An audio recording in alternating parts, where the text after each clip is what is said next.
In this video, we'll be showing you how you can buy any crypto using Trust Wallet.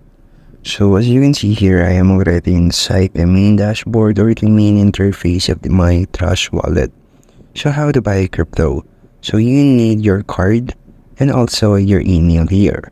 First step is to click this buy button and then scroll a little until you see the available crypto that you can purchase. For example, is ETH. So once you click ETH, you now have this button. So just click the buy with credit card and then it will redirect us to our wrap payment or ramp payment. So just wait for this loading screen. And there you will see that you need to set up first your Trust Wallet address. So just click the continue button since it's already done and then click the continue button again.